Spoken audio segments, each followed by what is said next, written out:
ನಮಸ್ಕಾರ. Something with ಶಾಮ್ಗೆ ಸ್ವಾಗತ. ವೀಕ್ಷಕರೇ, ಬಹಳ ದಿನ ಆಯಿತು ನಾನು ಬಂದಿರಲಿಲ್ಲ. ಇವತ್ತು ಬಂದಿದ್ದೀನಿ. ನೋಡಿ, ನಮ್ಮ ಮುಖ್ಯಮಂತ್ರಿ ಸಿದ್ದರಾಮಯ್ಯನವರು ಸುಮಾರು ಒಂದು 30-35 ವರ್ಷ ಸಾರ್ವಜನಿಕ ಜೀವನದಲ್ಲಿದ್ದಾರೆ. ಕರ್ನಾಟಕ ಕಂಡ ಕೆಲವು ಒಳ್ಳೆಯ ರಾಜಕಾರಣಿಗಳಲ್ಲಿ ಅವರು ಒಬ್ಬರು. ಅಂದರೆ ಕೈ ಬಾಯಿ ಶುದ್ಧ ಅಂತ.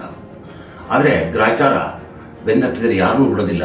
ಈ ವಯಸ್ಸಲ್ಲಿ at this point of life ಅವ್ರಿಗೊಂದು ಉಡುಗೊರೆ ಬಂದಿರೋ ವಾಚಿನ ಆ ಪಾಪ, ಆ ಶಾಪ, ಆ ಧೂಳು, ಆ ರಾಡಿ, ಆ ಕೊಚ್ಚೆ ಸುತ್ತಕೊಂಡು ವಿಲ ಒದ್ದಾಡ ಮಾಡಿಬಿಡ್ತು. ಇದಕ್ಕೆ ಕಾರಣ ಕುಮಾರಸ್ವಾಮಿಯವರು ಆ ಉಡುಗೊರೆ ವಾಚಿನ ಬಯಲಿಗೆ ತಂದಿದ್ದಲ್ಲ. ತರ್ತಾರೆ, ಅಪೋಸಿಷನ್ ಪಾರ್ಟಿಯವ್ರು ಮಾಡೋದೇ ಅದೇ ಕೆಲಸ. ಆದರೆ ಸಿದ್ದರಾಮಯ್ಯನವರು ಒಂದು ತಪ್ಪು ಮಾಡಿದ್ರು. ಆ ಉಡುಗೊರೆ ಬಂದಿದ್ದು ವಾಚ್ ಬರ್ತಿದ್ದಂಗೆ ಹೇಳಬೇಕಾಗಿತ್ತು. ತಕ್ಷಣ ಡಿಕ್ಲೇರ್ ಮಾಡಬೇಕು. ಇನ್ಕಮ್ ಟ್ಯಾಕ್ಸ್ನವರು ಹೇಳಬೇಕಾಗಿತ್ತು, ಹಿಂಗಪ್ಪ ಇಂಥದ್ದು ಕೊಟ್ಟರು, ಹಿಂಗಾಯ್ತು ಅಂದಿರೋ ಮುಗ್ದೋಗಿರುತ್ತದೆ. ಬೇಡ, ಆಪಾದನೆ ಬಂದ ತಕ್ಷಣವೇ ಒಂದು ಪ್ರಶ್ನವ್ರು ಬಂದು ಇದು ಇಂಥದ್ದು, ಹೀಗೆ ಇಂಥ ವಾಚು ಈ ಥರ ಆಯಿತು ಅಂತ ಹೇಳಿದರೆ ಮುಗ್ದೋಗಿರುತ್ತೆ. ಅದು ಬಿಟ್ಟು 8-10 ದಿವಸ ಸುಮ್ಮನೆ ಕೂತ್ಕೊಳ್ಳೋದು. ಆಮೇಲೆ ಇಂಥವ್ರು ಯಾರೋ ಒಬ್ಬರು NRI ಗಿಫ್ಟ್ ಕೊಟ್ಟರು ಅಂತ ಹೇಳೋದು. ಆಮೇಲೆ ಅದ್ರ ಜೊತೆ ಇನ್ನೊಬ್ರು ಯಾರೋ ಒಬ್ಬರು ಸುಧಾಕರ್ ಶೆಟ್ಟಿ ಹೆಸರು ಬರೋದು. ಎಷ್ಟು ರಾಡಿ ಎದ್ದು ಕರ್ನಾಟಕದಲ್ಲಿ ಜನ ಬೈತಾ ಇದ್ದಾರೆ ಬಾಯಿ ಬಂದಾಗ. ಅದರಲ್ಲಿ ವಿಧಾನಸಭೆ ಇರೋದು ಕರ್ನಾಟಕದ ಕಷ್ಟ ನಷ್ಟಗಳನ್ನು, ಜನತೆಯ ಅಭ್ಯುದಯನ ಚರ್ಚೆ ಮಾಡೋಕ್ಕೆ ಕಳೆದ 3 ದಿವಸಗಳಿಂದ ನಾವು ನೋಡ್ತಾ ಇದ್ದೀವಿ. 5 ದಿವಸದ ಅಧಿವೇಶನ ನಡೀತಾ ಇರೋದು. ಈಗ ಅದರಲ್ಲಿ ಆಲ್ಮೋಸ್ಟ್ 2.5 ಡೇ ಬರೀ ಇದ್ರ ಚರ್ಚೆಲ್ಲೇ ಕಳೆದೋಯ್ತು. What a waste of public time.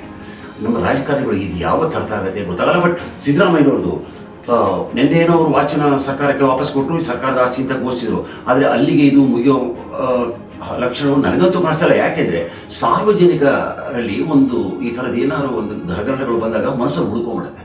ಅವ್ರು ನಿಜವಾಗ್ಲೂ ಉಡುಗೊರೆ ಕೊಟ್ಟಿದ್ದ, ಅಥವಾ ಆ ಉಡುಗೊರೆಗೆ ಪ್ರತಿಫಲವಾಗಿ ಇವರು ಏನಾರೋ ಅವರಿಗೆ ಸಹಾಯ ಮಾಡಿದ್ರ, ಇದು ಕದ್ದಿದ್ದ ವಾಚು, ಈ ಥರದ್ದೆಲ್ಲ ಇದ್ದಾಗ ಅದನ್ನು ಕಂಪ್ಲೀಟ್ ನಿವಾರಣೆ ಮಾಡಿ ಆ ಶಂಕೆ ಆಗಿ ತೊಳ್ಕೊಂಡ್ಬಿಡ್ಬೇಕು. ಪಾಪ ಅದೇನಿದು ತೊಳ್ಕೊಂಡ್ಬಿಟ್ರೆ ಭಾಳ ಶುದ್ಧವಾಗಿರುತ್ತೆ.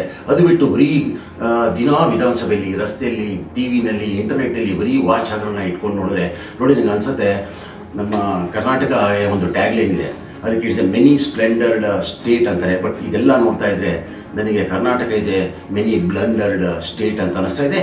ಇದು ಕತೆ ಇಲ್ಲಿಗೆ ಮುಗಿಯಲ್ಲ. ಇದು ಇನ್ನೂ ಬೆಳೆಯುತ್ತೆ. ಒಂದು ಅಪ್ಲಿಕೇಶನ್ನು, ಸಾರ್ವಜನಿಕ ಹಿತಾಸಕ್ತಿ ಅಪ್ಲಿಕೇಶನ್ ರಾಜ್ಯಪಾಲರ ಹತ್ರ ಇದೆ ಇದೇ ವಾಚಿನ ಹಗರಣದ ಬಗ್ಗೆ. ಮತ್ತು ಇದೇ ವಾಚ್ ಹಗರಣನ ನೀವು ಹರಾಜು ಹಾಕಬಾರ್ದು, ಇನ್ನೇನು ಮಾಡಬಾರ್ದು ಅಂತೇಳಿ ನಟರಾಜ್ ಶರ್ಮಾ ಅಂತೇಳಿ ಹೈಕೋರ್ಟಲ್ಲಿ ಒಂದು ಕೇಸ್ ಹಾಕಿದ್ದಾರೆ. ಅವೆರಡಕ್ಕೂ ಏನೇನು ಯಾವ್ಯಾವ ಕಾನೂನಿನ ತಿರುಗಳು ತೊಗೊಳ್ತಾ ಗೊತ್ತಿಲ್ಲ.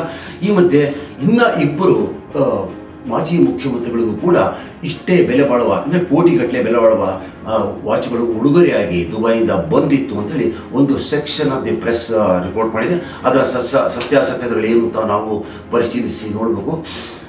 ಒಟ್ಟಾರೆ ಎಷ್ಟು ದುಃಖದ, ಎಷ್ಟು ಜಿಗುಪ್ಸೆ ಬರುತ್ತೆ ಅಂದರೆ ಈ ಉಡುಗೊರೆ ವಾಚು, ಅದರ ಗಲಾಟೆ. Very sorry. ನಮ್ಮ ಕರ್ನಾಟಕದಲ್ಲಿ ಇವತ್ತು ಕೂಡ ಅಂಥದೇ ಒಂದು ಪರಿಸ್ಥಿತಿ to be or not to be ಬಂದು ಬಿದ್ದಿದೆ ನಮ್ಮ ಕಣ್ಣು ಮುಂದೆ. ಹಿಂಬದಿ ಡ್ರೈವರ್ಸ್ ಏನಿದ್ದಾರೆ ಬೈಕಿಗೆ, ಅವರು ಕೂಡ ಹೆಲ್ಮೆಟ್ ಕಂಪಲ್ಸರಿ ಅಂತೇಳಿ ಆರ್ಡರ್ ಆಗಿದೆ.